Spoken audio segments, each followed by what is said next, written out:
Yes, hello. I'm Dan Day, and I want to thank the National Housing Party UK for this opportunity to share with you. And I work with Jamie, who you've just heard. We work together. We do projects together. We're involved in a project we do called the the Restoration Bill. This issue about Athelstan is the issue that we're here today to talk about. And the importance of it, why are we here talking about Athelstan? It's because it's not just Athelstan, it's his father and his grandfather, Alfred the Great. And the Battle of Brunanburg was the definitive battle that decided really the contours of Britain as it is today, England, Scotland and Wales. And and it's important to understand about Athelstan, his father and his grandfather, because in fact this is the root of our history. And a famous politician once said that a leader must be able to give his people great myths or great, historical vision, basically. And this is the point why we're talking about this. It took a while because I've been looking at the political movements in Britain. Me and Jamie have been talking for the last 2 years, looking at all the movements of the conservative, the right, or whatever you want to call it, and seeing that there's been a kind of everything seemed to grind to a halt for a while, but now the National Housing Party is here. We've got a new revival coming, and I don't really feel that actually. When I was talking with Pat, he was talking about the values that you have, and I think this is what Britain needs. It needs this spirit. It needs these values. And he talked about, Pat told me, the housing. It's not just housing where for meeting the needs of the population. It also means the home and the family. And this is the central thing. But we go back to Alfred and Edward and Athelstan. I would like to read, I've left there's a little book over there.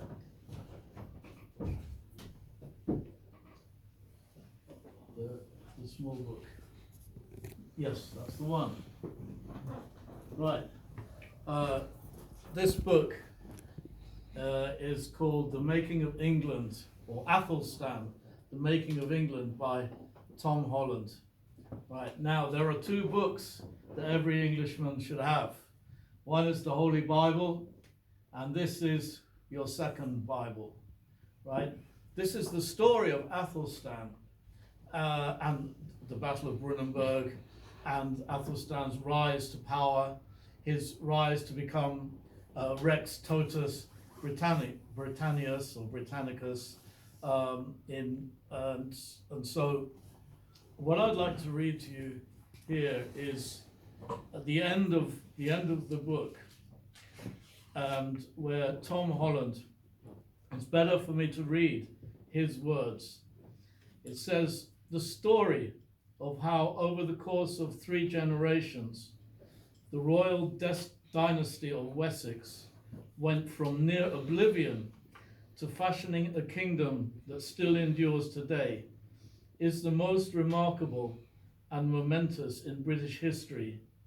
That Athelstan, let alone Edward and Ethelfled, who was his aunt, are perforce shadowy figures with inner lives that are as unknowable to us as the sight of Brunanburg, does not render their accomplishments any less astonishing. They and Alfred richly merit being commemorated as England's founding fathers, or in the case of Ethelfled, England's founding mother. And this is the important concept that we're trying to bring across. that England has, or Britain has, founding fathers.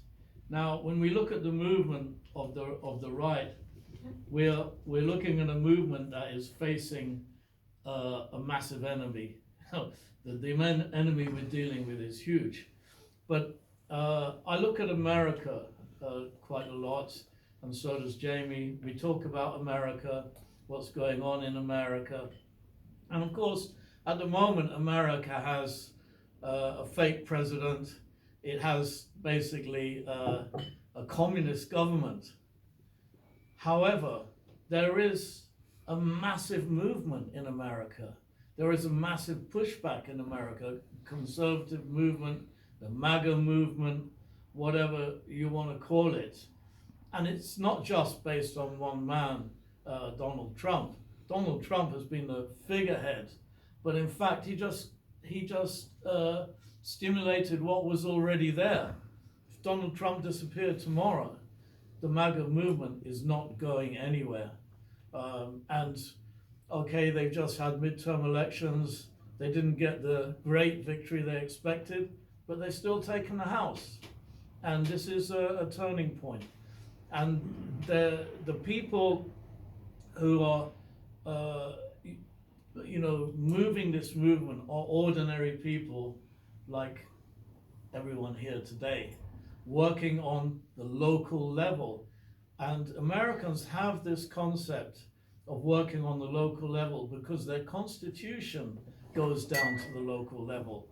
So they have a strong sense of their constitution, and they have a strong sense of their founding and their founding fathers, and of course their battle for independence with us. And that is their myth, although it's not a myth, it's history. But of course it gets romanticized. But they have this strong sense of identity, and of course their Christian faith, their religion. At least half of America is still strongly Christian, at least. So you put these things together, you have the basis for a powerful movement in America. And it is what is taking place. And of course, they have the other very, very important thing called the Second Amendment, the right to bear arms, which we also have in our Bill of Rights, 1688-89. It's the 7th clause in our Bill of Rights. A Protestant Englishman, the right to own arms for his defense. We're not just talking about to go out hunting, but the right to bear arms for defense. Why this is important, of course, is that tyranny rules through the state, and it rules through the state all over the world. America is the only place where they have the possibility to push back against this.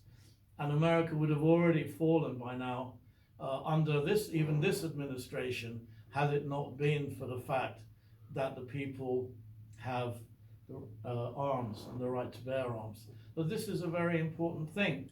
And so this concept that we look at America, we have to look at it in our context as well. That we have founding fathers in the same sense that the Americans have founding fathers. And our founding fathers are the 3-generation kingship of Alfred, King Alfred, Edward, and Athelstan. And we need to look to them to understand who we are. And in order to awaken the British people, we need to go into this history. And that's why we brought this history here today, so that parties like the Housing Party can have this awareness that something to inspire, especially young English people, British people. So to have a sense of something noble, something great upon which this country is founded, because you know, the establishment does not want us to have that sense of what makes us great, and if you go to Alfred and to Athelstan, they were warrior kings, and they were Christian warrior kings. And when you look at Alfred, you look at Alfred's code. He established the code which basically became the base of the common law, which ran from Alfred all the way to today, and all the way to Magna Carta, all the way to 1688, 89, and the Bill of Rights. That it was all rooted in the concepts that Alfred established. And if you look at Alfred's code, you will see that when he brought in what we call English law, he first of all went straight to the Old Testament and to the New Testament, and the introduction to Alfred's code is rooted in the Old Testament and the New Testament. Directly, he sees that the Christian foundation is the foundation for the country, and that justice can only be, and goodness, truthfulness and righteousness can only come from that source. And he built Britain on that foundation.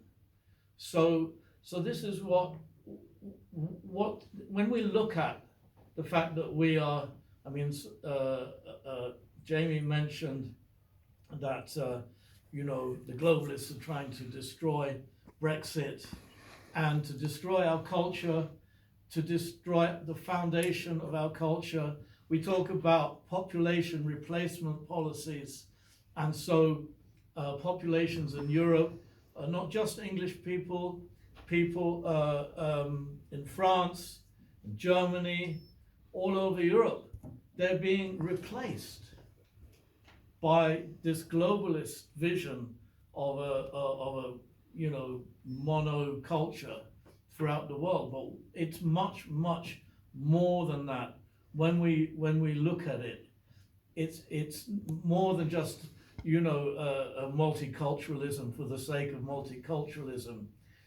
What this is the destruction, the deliberate destruction of Christianity, the Christian culture. Because look where they target the most: Europe, Britain, Canada, America, Australia, New Zealand, right? These countries are Christendom.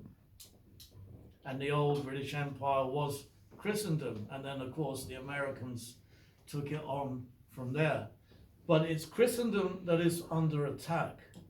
And why is this? It's because globalists are communists, and communists are militant atheists. And Karl Marx, they're rooted in the ideology of Karl Marx. And Karl Marx, if you ever looked at Karl Marx's poetry, has anyone read? Well, what I tell you to do, when you go home tonight, go on the internet, search Karl Marx's poetry. And when you read Karl Marx's poetry, you will understand what Marxism is about, what communism is about. And Karl Marx became ultimately an instrument of the devil, because maybe he was born an innocent baby like all of us, you know, but something happened in his life. Nobody knows what it is that turned him against the concept of God and all the things that go with that. And he made it his mission to destroy God from the face of the earth. This was Karl Marx's purpose. And Marxism is just a means. It's an ideological means to that end. And I promise you, when you read his poetry, you will understand the spirit that we are dealing with, the force that we're dealing with. So going back to where we started with Athelstan and so on, Jamie mentioned that Constantine, King Constantine of Scotland. Now the problem was this, I think it was 927 or 927. Athelstan held a conference at, I forgot the name, yes, it was Amon Bridge, and he called together all the kings, the leaders of the nation of the various areas, and he had them basically submit to him to be king, Rex Totus Britannicus, and they offered allegiance to him. And one of the central things to this was that they would cast off any paganism. They would have nothing to do with paganism, and that they would rule as Christian kings. Now, what happened was, so that was all fine, and everybody did their duty. Athelstan went back to Wessex, where his court lay. But in the northern reaches, when the cat's away, the mice will play. And the problem was that Constantine wouldn't. One of the things when you pay allegiance is when you get called to the court, you come. When Athelstan would hold a court, he would summon all the kings and they would come. But Constantine didn't come. You see, Constantine thought, well, it's a long way. Well, it was a long way from Scotland to Wessex, to Winchester. It's a long, long way. It's long enough now, but in those days it was a long, arduous journey. So Constantine thought, well, probably I don't really need to do this, that old Athelstan, he won't bother. But that's why Athelstan went up and harried the north. That's why he went up to Scotland with his army, with his navy, and gave them a hard time. And Constantine was humiliated. He was actually brought down to Winchester in humiliation. And this is why, one of the reasons why he held that resentment.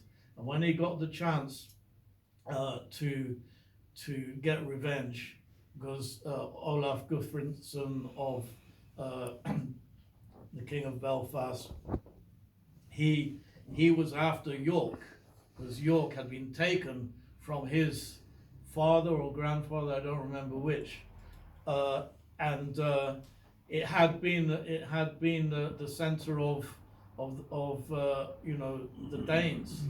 It was a Viking stronghold, had been for a long time, as we heard earlier. And so when the Olaf Guthfridsson, he wanted it back, and so that's why Constantine teamed up with Olaf and the King of Strathclyde, and Constantine was a Christian king, but the other two were pagans. So he teamed up with these armies, vast armies, and attacked Athelstan's realm. By this time, Athelstan thought he'd done his life's work. He'd unified the kingdom. He was Rex Totus Britannicus, and it was one Christian realm as far as he was concerned, or more or less, almost. And then suddenly he was being attacked massively from the north, and he had to. At first, he couldn't believe what was happening. He was slow to respond, but eventually he gathered his army up together and went up to fight this horrific force. It was a terrible force. This battle of Brunanburg was talked about for generations. It was called, like we talk about, the Great War. Well, that was the Great War of the day.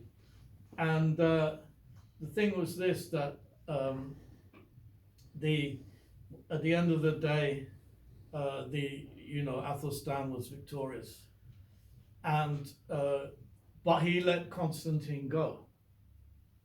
He didn't follow him up into Scotland. This is what you would normally do. You defeat your enemy, you're gonna you're gonna follow up. You're gonna put your mark. You're gonna take control.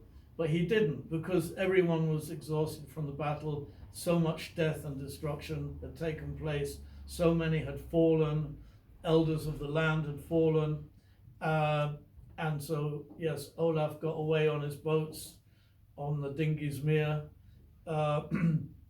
But Athelstan let Constantine go, and Athelstan went back down to Wessex. And so therefore, in a sense, this is why we don't have a united kingdom, a unified kingdom. We have Scotland, England, and Wales, because of the Battle of Brunanburg. It established the boundaries of the nation that we have today. From 937 till today, they haven't changed. And Constantine, you could say, well, Constantine might have been justified. He did get humiliated and so on, but he was a Christian king. He should have had, a different perspective. So it depends how you look at these things. But that's one of the problems. That's the legacy that we have from that time.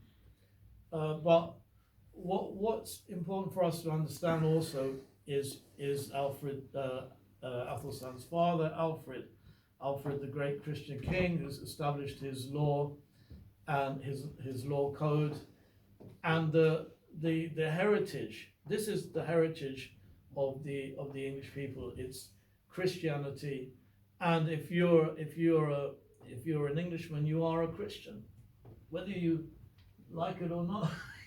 You are a Christian. You were created by Christianity, and therefore we have to turn back to our Christianity.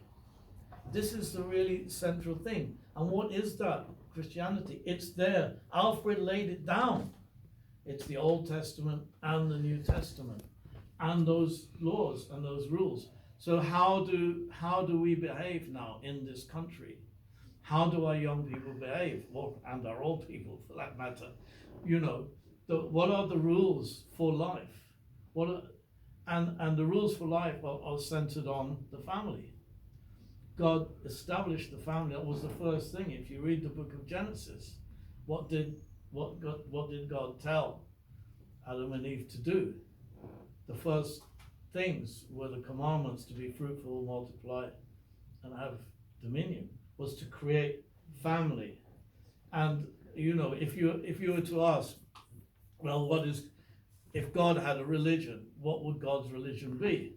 Would it be a Baptist, a Catholic, or a Muslim, or whatever? No, God's religion is the family, because that's where love is established, and God is the origin of love.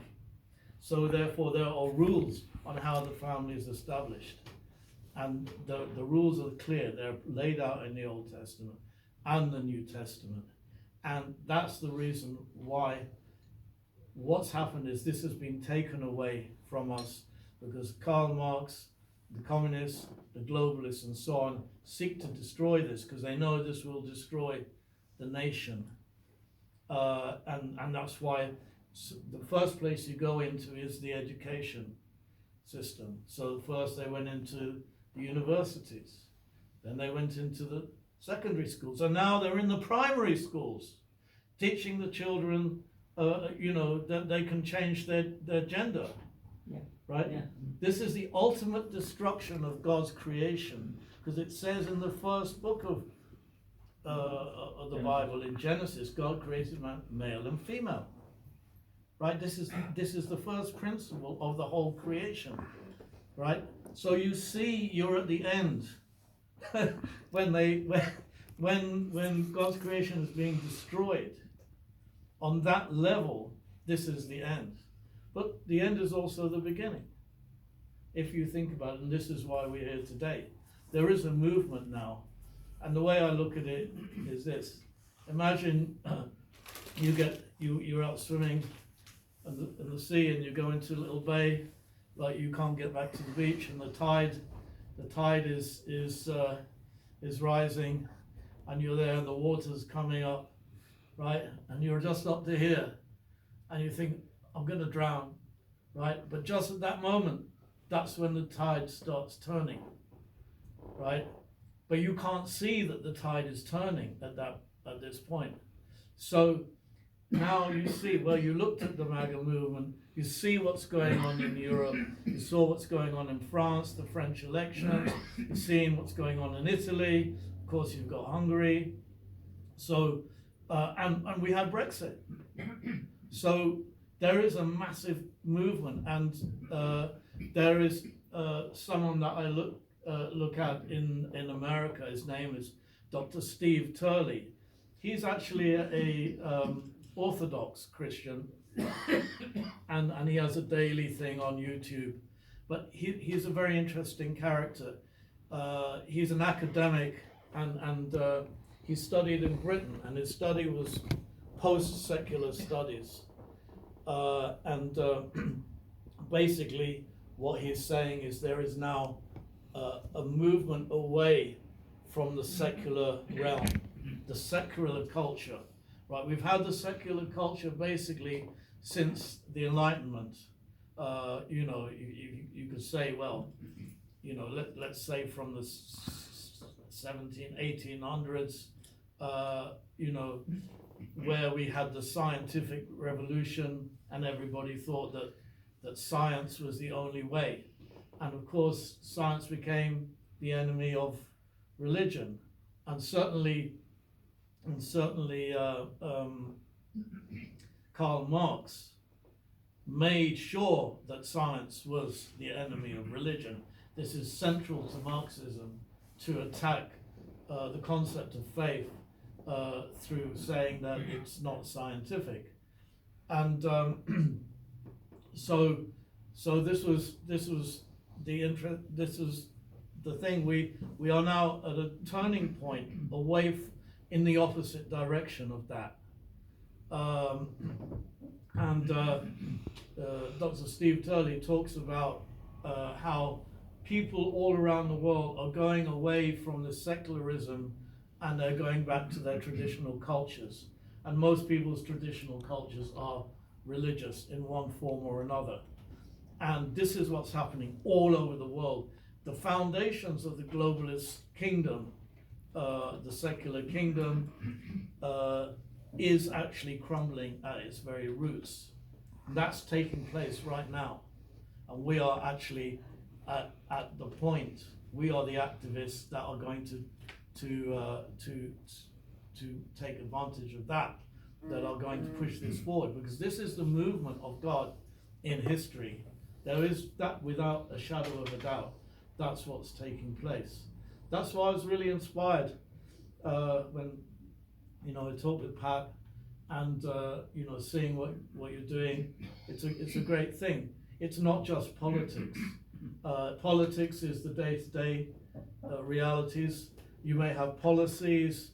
You know, I've been on the website, seen all the policies, and you know, you've got good policies. But you know, when circumstances change, your policies change. These are temporal things, but it's the absolute, unchanging things, which what Alfred was about, and what we have to become about again, and not just in a general sense, but even ourselves, each one of us. You know, every human being. You know, if I asked you to put your hand up and say, "Are you a perfect human being?" Who's going to put their hand up? Yeah, I knew. but then, who? If you go into a prison and say, well, no, anyone there in a prison will tell you, well, I'm not a bad person, right? But so the point is that God created people to be good, but we are now in a position where we're kind of between good and evil. So that's why we have faith and God's word to guide us. And Alfred was absolutely centered on that himself. He had time to go out and fight battles. He had time to go out and rule his country and make his laws. But he had a personal spiritual life. And he was the king.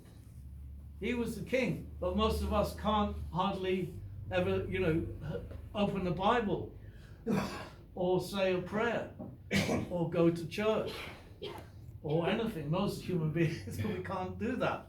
But the King of England did. So why is it that we can't do that? Who's read the Bible from beginning to end? Put your hand up. Yeah, I believe you. Right. So this is a Christian party, and no one's read the Bible from beginning to end. So you've got homework to do, right? Because that is about spiritual life. Alfred did it. He translated the Psalms into Anglo-Saxon so that his subjects, his people, could read the Psalms. And the Psalms were written by King David, the great Christian warrior king. And the other thing is that what's happened in the modern world is that Christianity has been feminized. Jesus has been feminized. So a lot of men feel, oh no, Christianity, it's all nicey nice, and I'm a man. So I don't want, if I take on Christianity or go to church or something like this, I'm going to lose my masculinity, right? This is a problem for a lot of men, but they don't realize this feminized Jesus is wrong, completely wrong. Jesus, of course, he was a beautiful man. He had a beautiful heart. He had the love of God within him. But he was strong, powerful, against evil, and he was not unwilling to use violence if necessary. He used violence when he went into the temple and turned over the tables of the money changers. It was premeditated violence because he made a whip, right? He the night before, whether he'd gone there and he got some leather, or whether maybe he went to the leather shop. I don't know what he did. He got some flax from the trees and he fashioned the whip. It says there in the Bible, he fashioned the whip. How long does it take to fashion a whip? He's thinking there, I'm going to beat these people, right? And he's gone in there and he said, right, you lot. And he's given them the fact that he might not, do you think that nobody got hurt? A few people must have got hurt. Jesus was a tough man. And, he wasn't politically correct either. Because if you know the story of Jesus and the Canaanite woman, now there was a woman from Canaan. Of course, the Canaanites are the bête noire of the Bible, right? They're the bad guys of the Bible. And the Canaanite woman came up to Jesus and said, my daughter is sick. Can you heal my daughter? And Jesus turned to her and said, well, basically, I'm paraphrasing, you're a Canaanite woman. Why give the children's food to dogs? Because Jesus came for the Israelites, right? That was his mission. He came to these people, and the Canaanites were the bad guys. So why would I give the children's food to dogs? He called her a dog. He would get arrested for hate speech today, right? If he'd done that. So Jesus wasn't just a Mr. Nicey. And then in Luke, in the Last Supper, if you look in Luke 22, I forget the final verses, the very last thing that Jesus said to his disciples was, when I sent you out the first time, you went out without a money bag, you went out without I can't remember the details of cloak, and so on. You went with nothing basically, because they were received. But he said, this time, take your money bag, take your whatever. And he said, if you have no sword, sell your cloak and buy one. Right? Jesus said, go out and buy an AR-15, basically, because a sword was a military grade. Well, AR-15 is not a military grade, but a sword is a military grade weapon. So you need a sword. You're going to be a Christian, you're going to need a sword, because Jesus knew what was coming. He knew what was coming, and he was looking forward, not just 100, 200, 300. He was looking forward 1,000 years or 2,000 years, because he knows God's providence, right? And so Christianity, although the Christians suffered in Rome, they were martyred and so on, but actually, when you look at the history of Christianity, it was established by the edge of the sword, because Alfred, what did he have to do? He had to defend himself from the Danes, right? Christianity would have been wiped out of this island if Alfred hadn't had a sword. He had a Bible in one hand and a sword in the other, and he was ready to chop people's heads off if necessary. But he was a deeply Christian king. And when Alfred beat the Danes, I forget the name of the battle. What was the name? Eddington. At Eddington, what did he do? He could have chopped their heads off. But he said, "Okay, you can stay if you get baptized. Otherwise, you go." So he loved his enemy, right? And well, there may have been other political considerations as well, if you read the detail of it. But the fact is that he converted them to Christianity. So he loved his enemy. He did what Jesus said, but the sword was necessary. And throughout the whole of Europe, that was the case. Christianity had to fight for its existence against the pagans. Jesus knew this. He knew this, and that's why it was his last instruction to his disciples at the Last Supper. So this is what men in Britain need to understand, that Christianity is not a soppy, a soppy option. It's the right option. It's the option for truth, goodness, beauty, and for family. Because if young men don't stop messing around, right, until they're 30 to even think about getting married, then the British race is finished, because we're being replaced. So this Christian concept has to come back, and the British Housing Party, the Housing Party UK, and there are others as well who are saying this. So now this movement is coming about. So I could say more things, but I think my time is probably run out. No? Okay. So the other thing that there is another aspect. You can say, well, that's all very nice. We'll go out and tell everyone to be Christian, right? But why is it, and there are people going out telling people to be Christian, but there's a resistance to it for many reasons. I mean, first of all, the church is partly the problem. I mean, you look at the Church of England. Well, if I was to tell someone, well, be Christian, but don't go to the Church of England, it's not very helpful, is it? If the Church of the English, established by the first Brexiteer, Henry VIII, that's what I call him, the first Brexiteer, right? And then Elizabeth, it is the Church of the English. Well, the English don't have their church because they're not Christian. They're basically socialists. They're communists. So that's a problem. And I was worried, this has been a headache for me for the last several years.